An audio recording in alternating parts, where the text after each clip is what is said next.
కొంతకాలంగా భారీ వర్షాలు గత 2-3 రోజుల నుంచి తుఫాను రాష్ట్రంలో రైతాంగం తీవ్రంగా పంటలు దెబ్బతిని వేదన చెందుతున్నటువంటి తరుణం ఒకవైపున, మరొక వైపున ప్రభుత్వ మెడికల్ కళాశాలలను ప్రైవేటు పరం చేసి దానిలో కిక్ బ్యాక్స్ ద్వారా కోట్ల రూపాయలు ఆర్జించాలనేటువంటి తండ్రి కొడుకుల వేదన. ఇవి రాష్ట్రంలో ఉంటే వీటిని ఏదో ఒక విధంగా డైవర్ట్ చేయాలనేటువంటి ఉద్దేశంతో చంద్రబాబు నాయుడు గారు చిన్నప్పన్నను అరెస్ట్ చేయడం ద్వారా మళ్ళా వైఎస్ఆర్ కాంగ్రెస్ పార్టీలో ముఖ్యులైనటువంటి సుబ్బారెడ్డి గారి మీద బురద జల్లే కార్యక్రమాన్ని ఉధృతం చేసేటటువంటి పని చేస్తున్నారు. ముఖ్యంగా సిట్టును నడిపిస్తున్నటువంటి ఎల్లో మీడియా, ఈనాడు, ఆంధ్రజ్యోతి కథనాలు నిన్న ఇవాళ మీరు చూస్తున్నారు.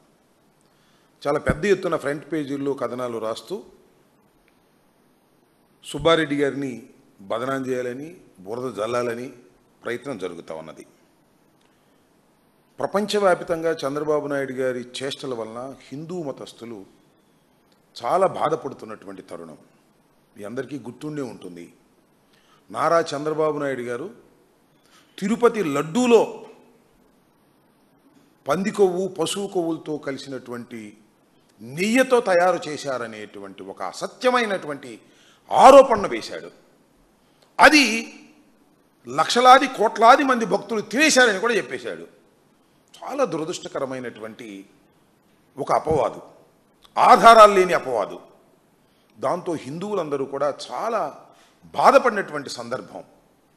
దాని మీద సుబ్బారెడ్డి గారు, పార్లమెంటరీ నాయకుడైనటువంటి మా సుబ్బారెడ్డి గారు, మాజీ చైర్మన్ అయినటువంటి టీడీ బోర్డుకు సంబంధించినటువంటి చైర్మన్ అయినటువంటి సుబ్బారెడ్డి గారు ఏకంగా సర్వోన్నత న్యాయస్థానమైనటువంటి సుప్రీంకోర్టును ఆశ్రయించడం జరిగింది.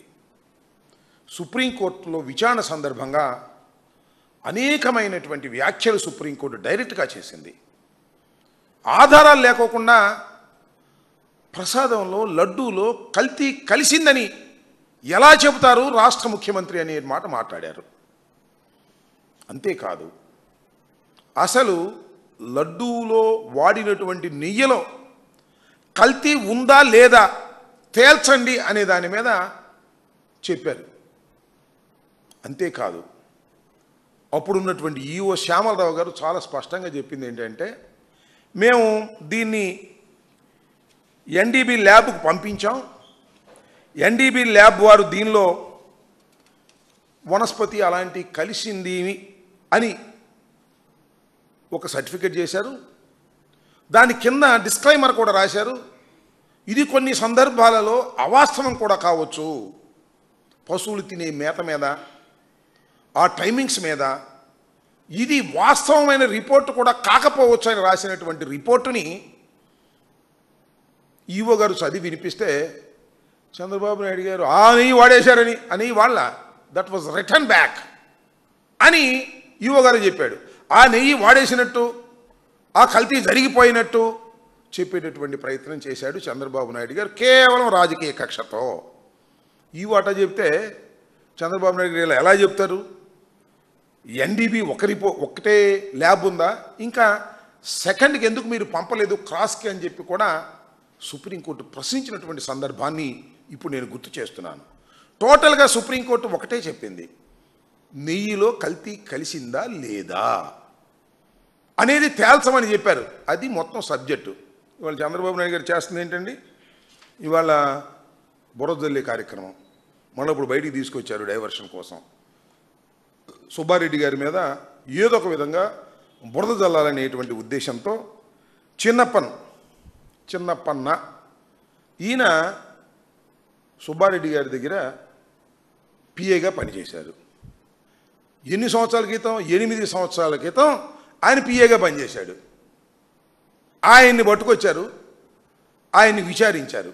మే 31వ తారీఖున, ఈ సంవత్సరం మే 31వ తారీఖున ఆయనకి రమ్మని నోటీస్ ఇచ్చారు. జూన్ 6వ తారీఖున వెళ్ళాడు. జూన్ 6వ తారీఖున ఆయన విచారించారు. విచారించిన తర్వాత ఆయన బయటకు వచ్చిన తర్వాత ఒక వీడియో రిలీజ్ చేశారు. ఆ విచారణలో నన్ను బలవంతం చేసి, నన్ను హెరాస్ చేసి, సుబ్బారెడ్డి పేరు ధర్మారెడ్డి పేరు చెప్పమని సిట్ అధికారులు నన్ను ఇబ్బంది పెట్టారు, నేను చెప్పలేదు అని స్వయంగా ఆ రోజు రిలీజ్ చేశాడు. ఇవాళ కాదు, జూన్ 6వ తారీఖున స్పష్టంగా ఒక వీడియో మీడియాకు రిలీజ్ చేశాడు. మీ అందరూ చూసే ఉంటారు, మీ పత్రికల్లో కూడా వచ్చి ఉంటుంది చాలా చోట్ల. అలాంటి చిన్నప్పని 8 సంవత్సరాల క్రితం పనిచేసినటువంటి చిన్నప్పని ఆ రోజున అరెస్ట్ చేయలే. మన 4 నెలల తర్వాత ఇవాళ అరెస్ట్ చేసి కోర్టులో ప్రొడ్యూస్ చేసి ఇది సుబ్బారెడ్డి గారి మీద బురద జల్లేటటువంటి ప్రయత్నం చేస్తున్నారు. ఇక్కడ నేను కొన్ని వ్యాలిడ్ ప్రశ్నలు చంద్రబాబు నాయుడు గారిని, సిట్టు నడిపిస్తున్న చంద్రబాబు నాయుడు గారిని, ఈనాడుని, ఆంధ్రజ్యోతిని, ఎల్లో మీడియాని, సిట్టును కూడా అడుగుతా ఉన్నా. ఈ చిన్నప్పన్ అనే వ్యక్తి సుబ్బారెడ్డి గారి దగ్గరే పనిచేయలే. ఆయన ఎవరెవరి దగ్గర పనిచేశారంటే ఇప్పుడు మీ వేమిరెడ్డి ప్రభాకర్ రెడ్డి గారి దగ్గర పనిచేశాడు కొంతకాలం. వేమిరెడ్డి ప్రభాకర్ రెడ్డి గారి సతీమణి అయినటువంటి ప్రశాంత్ రెడ్డి గారి దగ్గర కూడా పనిచేశాడు. మరి వాళ్ళ దగ్గర కూడా పిఏగా పనిచేశాడు కదా. వాళ్ళ గురించి ఏం మాట్లాడరే ఈ ఎల్లో మీడియా? లేదు ఈ సిట్టు, ఈ పేపర్లు రాసేవాళ్ళు ఎందుకు మాట్లాడరు? ఓహో, వాళ్ళు ఇప్పుడు మీ పార్టీలో ఉన్నారైనా, ఇప్పుడు తెలుగుదేశంలో జాయిన్ అయ్యారైనా, తెలుగుదేశంలో బాధ్యత గత పదవుల్లో ఉన్నారైనా? అయితే మీ టార్గెట్ ఏంటి? జగన్మోహన్ రెడ్డి గారు, జగన్మోహన్ రెడ్డి గారి పార్టీ, వైఎస్ఆర్ కాంగ్రెస్ పార్టీ. దీన్ని టార్గెట్ చేయాలి. దేనికోసం టార్గెట్ చేయాలి? వెంకటేశ్వర స్వామిని అడ్డం పెట్టుకొని మీరు టార్గెట్ చేయాలి. ఇది ధర్మమేనా నేను అడుగుతా ఉన్నా. ఇదేనా మీరు చేస్తుంది చంద్రబాబు నాయుడు గారు? హిందువుల మనోభావాలు దెబ్బతినవా? ఒక దేవుణ్ణి అడ్డం పెట్టుకొని రాజకీయ కక్షలు చేస్తున్నారు మీరు. సరే, లిక్కర్ని అడ్డం పెట్టుకుని చేస్తున్నారంటే అది వేరే అంశం. ఒక దైవాన్ని, కలియుగ దైవంగా భావిస్తున్నటువంటి వెంకటేశ్వర స్వామిని అడ్డం పెట్టుకొని, వెంకటేశ్వర స్వామి లడ్డూలో కల్తీ కలిసిపోయిందని చెప్పి ఒక దుర్మార్గమైన ప్రచారం చేసి ఇవాళ సుబ్బారెడ్డి గారిని టార్గెట్ చేసేటటువంటి ప్రయత్నం మీరు చేస్తున్నారు. అంతేకాదు, నేను ఇంకో మాట అడుగుతాను సిట్టుని, చంద్రబాబు నాయుడు గారిని, ఎల్లో మీడియాని.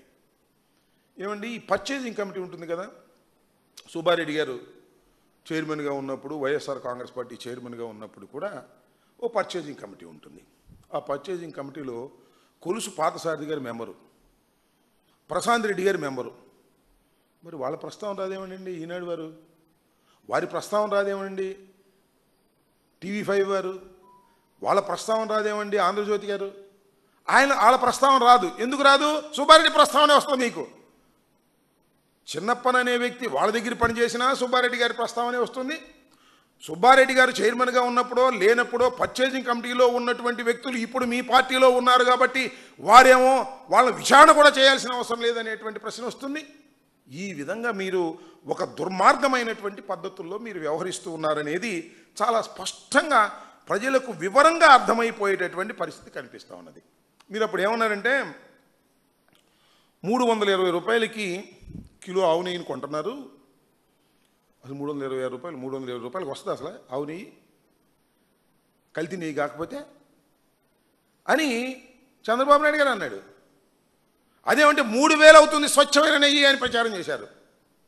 ఈనాడు వారైతే కనీసం 1000 నుంచి 1600 రూపాయలు చేస్తుంది స్వచ్ఛమైన నెయ్యి కొనాలి అంటే 320 రూపాయలకి మీరు కొన్నారంటే ఇది కల్తీ నెయ్యి పో అని చెప్పేశారు. రేటు ప్రకారం కల్తీ నెయ్యి చేసి పారేశారండి. అంటే 1000 రూపాయలు 1600 కొంటే ఈనాడు ప్రకారం అది స్వచ్ఛమైన నెయ్యి, చంద్రబాబు నాయుడు ప్రకారం కొంటే 3000 కొంటే అది స్వచ్ఛమైన నెయ్యి. నేను అడుగుతా ఉన్నా, ఇప్పుడు ఈ తిరుమల తిరుపతి దేవస్థానం బోర్డు ఎంత కొంటున్నారయ్యా? ఇప్పుడు 1600 కొంటున్నారా? 3000 కొంటున్నారా? 1000 రూపాయలు కొంటున్నారా? కాకపోతే 320 రూపాయల కన్నా ఎక్కువ, 1000 రూపాయల కన్నా తక్కువ కొంటున్నారు. ఇది స్వచ్ఛమైన నెయ్యి నమ్మాలా? మీరు చెప్పే ఆర్గ్యుమెంట్ ప్రకారం చెప్పండి, నేను అడుగుతా ఉన్నా. స్వచ్ఛమైన నెయ్యి కాదనేగా చెప్పాల్సింది. ఇప్పుడు 320 రూపాయల కన్నా ఎక్కువ కొంటున్నారు, 1000 రూపాయల కన్నా తక్కువ కొంటున్నారు. ఎంత కొంటున్నారో మీకే తెలుసు. ఇప్పుడు ఎలా ఇది స్వచ్ఛమైన నెయ్యి అని ఎలా మీరు చెప్పగలుగుతారో? అప్పుడు చేసినటువంటి ఆర్గ్యుమెంట్ ఏమైంది అని నేను అడుగుతా ఉన్నా. అంతేకాదు, మీకు ఇంకో చిత్రమైన విషయం చెప్తా. 2014 నుంచి 2019 వరకు నారా చంద్రబాబు నాయుడు గారే ముఖ్యమంత్రిగా వ్యవహరించాడు కదా. అప్పుడు కొంత ఎంతో తెలుసా? 276. ఎంకిలేంటి చెప్పమని అడుగుతా ఉన్నా. 276 కొంటేనేమో అది స్వచ్ఛమైన నెయ్యి చంద్రబాబు నాయుడు గారు. ఆయన దిగిపోగానే 320 కొంటేనేమో కల్తీ నెయ్యి. దుర్మార్గం, అన్యాయం, జంతువుల కొవ్వు, మాంసం కొవ్వు దానిలో కలిసిందని ఒక అపవిత్రమైన మాటలు మాట్లాడి మొత్తం భ్రష్టు పట్టించేటటువంటి కార్యక్రమం చేసినటువంటి నారా చంద్రబాబు నాయుడు గారు సుప్రీంకోర్టు ఆదేశాలను కూడా ధిక్కరించి కక్షపూరితంగా వ్యవహరిస్తున్నారు. ఇవాళ చాలా స్పష్టంగా ఆ రోజున సుప్రీంకోర్టుకి సుబ్బారెడ్డి గారు వెళ్ళి రిట్ ఫైల్ చేస్తే విచారణ జరిగింది. విచారణ జరిగినప్పుడు చాలా స్పష్టంగా కొన్ని ప్రశ్నలు వేస్తే ఆ కొన్ని ప్రశ్నలకి ఈ రోజు వరకు చంద్రబాబు నాయుడు గారు సమాధానం చెప్పనటువంటి దౌర్భాగ్యమైన పరిస్థితిలో ఉన్నారు. అంటే ఏమిటి? దేవుణ్ణి అడ్డం పెట్టుకొని, వెంకటేశ్వర స్వామిని అడ్డం పెట్టుకొని ఏదో ఒక విధంగా రాజకీయ కక్ష సాధించాలి వైఎస్ఆర్ కాంగ్రెస్ పార్టీ మీద అనేటువంటి ఒక దుర్మార్గమైన ఒక పాపకార్యాన్ని వాళ్ళ నారా చంద్రబాబు నాయుడు గారు చేస్తున్నారు. చిన్నప్పన్న అని ఆయన ఒక పిఏగా పనిచేసి ఆయన పట్టుకుని ఒక కథల్లి ఆయన ఏదో కమిషన్ తీసుకున్నాడని ₹1 పట్టుకుంది లేదు. పట్టుకొచ్చారు, ఆయన్ని ఇబ్బంది పెట్టారు. పేర్లు చెబితే శుభ్రంగా రాసేసుకుందాం అనుకున్నారు. పాపం ఆయన నిజాయితీగా నిలబడి పేర్లు చెప్పలేదు. ఇప్పుడు తీసుకొచ్చి ఏదో తతంగం చేయాలనేటువంటి ప్రయత్నం చేస్తున్నారు. బురద జల్లే కార్యక్రమాలు చేస్తున్నారు. మీ బురద జల్లే కార్యక్రమాలకు భయపడటానికి వైఎస్ఆర్ కాంగ్రెస్ పార్టీ కానీ మేము కానీ సిద్ధంగా లేము. దేవుణ్ణి అడ్డం పెట్టుకొని మీరు చేసేటటువంటి నీచ రాజకీయాలు, కక్ష రాజకీయాలని ప్రతి క్షణం మేము ఎదుర్కోవడానికి సిద్ధంగా ఉన్నామనే విషయాన్ని ఇక్కడ చాలా స్పష్టంగా చెప్పదలుచుకున్నామని కూడా ఈ సందర్భంగా నేను మనవి చేస్తున్నాను. అంతేకాదు, ఇది ఒకటే కాదు, మళ్ళా పాపం మా జోగి రమేష్ మీద కూడా కక్ష పెట్టారు. జోగి రమేష్ కక్ష పట్టడమే కాదు, జోగి రమేష్ సంగతి ఏంటో తేల్చేస్తామంటున్నారు. ఆఫ్ ది రికార్డ్ ఎక్కడ దొరుకుతాడని చూస్తున్నారు. చాలా చోట్ల దొరుకుతానికి ప్రయత్నం చేశారు, ఎక్కడ దొరకలా.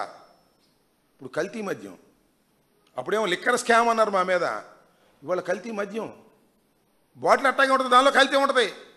బ్రాండ్ బ్రహ్మాండంగా ఉంటుంది, దాంతో కల్తీ ఉంటుంది. ఎవరు చేస్తారు ఇదంతా? చంద్రబాబు నాయుడు గారికి సంబంధించినటువంటి ప్రైవేటు వ్యాపారులు అందరూ కూడా ఇవాళ ఈ కల్తీ లిక్కర్ చేసేటటువంటి కార్యక్రమం చేస్తున్నారు. దీనిలో చూడండి, మన టీడీపీ ఆ పార్టీకి చెందినటువంటి ఇన్ఛార్జ్, తంబళ్ళపల్లి టీడీపీ ఇన్ఛార్జ్ ఉన్నాడు జయచందారెడ్డి. ఆయన కల్తీ మద్యంలో చాలా పెద్ద నిందితుడు. ఆయన మాత్రం దొరకడండి. అందరూ దొరుకుతారు కానీ ఆయన దొరకడు. ఈ కేసులో ఉన్న ఆయన బావమరిది గిరిధర్ రెడ్డి దొరకడు. జయచందారెడ్డికి పిఏ రాజేష్ కూడా దొరకడు. వీళ్ళందరూ దొరకడు. దొరికారనుకో, వాళ్ళు పట్టుకున్నారనుకో, వాస్తవాలు బయటకు వస్తాయి. అందుకని వాళ్ళు దొరకరు. దొరకపోతే ఇక జోగి రమేష్ గారి మీద కక్ష. అప్పుడేదో ఇంటి దగ్గరికి వెళ్ళి ఆయన ఏదో ప్రశ్నించడానికి వెళ్ళాడని కక్ష బట్టి ఏ కేసు దొరికిద్దో ఆ కేసులో పెట్టేద్దాం, జోగి రమేష్ను లోపల పెట్టేద్దాం. లోపల పెట్టేసి నెల తరబడి బెయిల్ రాకోకుండా పెట్టంగానే చూస్తున్నారుగా మీరు ఏం చేస్తారు? పెట్టంగానే ఒక 15 రోజులు కాలయాపన చేస్తారు. మేము బెయిల్ పిటిషన్ పడేసామనుకో, వాళ్ళని పోలీస్ కస్టడీకి ఇవ్వమని అడుగుతారు. మళ్ళీ దాని మీద ఆర్గ్యుమెంట్స్. పోలీస్ కస్టడీకి ఇచ్చారనుకో, మన తర్వాత 4-5 రోజుల తర్వాత మళ్ళీ ఇట్లా ఏదో ఒక విధంగా ఎక్కువ కాలం జైల్లో పెట్టి ఒక రాజకీయ నాయకుడిని, ఒక వైఎస్ఆర్ కాంగ్రెస్ పార్టీ నాయకుడిని వేధించాలి. ఇది చంద్రబాబు నాయుడు గారి స్ట్రాటజీ. ఈ సిట్టు స్ట్రాటజీ. ఈ సిట్లన్నీ కూడా చంద్రబాబు నాయుడు గారు సిట్ అంటే సిట్టు, స్టాండ్ అంటే స్టాండ్. వాళ్ళు చెప్పినట్టుగా ఈ సిట్టు వాళ్ళందరూ కూడా ఏదో ఒక విధంగా జగన్మోహన్ రెడ్డి గారి అనుచరుల మీద దాడి చేసి లోపల పెట్టి వారిని ఇబ్బంది పెట్టి భయపెట్టాలనేటువంటి ప్రయత్నం చేస్తున్నారు. మాకు అర్థమైంది, మేము భయపడటానికి సిద్ధంగా లేము. కాకపోతే మా బాధ అంతా ఒకటే. సరే, ఈ లిక్కరు బొక్కరు వీటి మీద పెట్టి మీరు చేస్తున్నారు, వీల్ ఫేస్ ఇట్. చివరికి దైవాన్ని కూడా అడ్డం పెట్టుకొని మీరు సుబ్బారెడ్డి గారి మీద ఇంకా ఇతరుల మీద దాడి చేయాలనో లేకపోతే అల్లరి చేయాలనో మీరు చేసేటటువంటి ప్రయత్నం సరైనది కాదు. మీ తెలుగుదేశంలో ఉంటేనేమో కన్వీనియంట్గా వాళ్ళు ఎస్కేప్ అయిపోతారు. వైఎస్ఆర్సీపీలో ప్రధానంగా ఉన్న వారి మీద కక్ష సాధించేటటువంటి కార్యక్రమాలు చేస్తారు. ఈ కార్యక్రమాలను ఇప్పటికైనా మీరు ఆపుకోకపోతే నెంబర్ 1 దైవం క్షమించదు. నెంబర్ 2 దీన్నంతా పరిశీలిస్తున్నటువంటి ప్రజలు క్షమించరు. కాకపోతే ఇంకా 3 సంవత్సరాలు 3.5 సంవత్సరాలు మీకు టైం ఉందని మీరు ఆనందపడుతున్నారేమో. కాలం గిర్రున తిరిగి వస్తుంది. సమాధానం భగవంతుడు చెప్తాడు, ప్రజలు చెప్తారు. కాస్త జాగ్రత్త చంద్రబాబు నాయుడు గారని మాత్రం ఈ సందర్భంగా చెప్పదలుచుకున్నాను.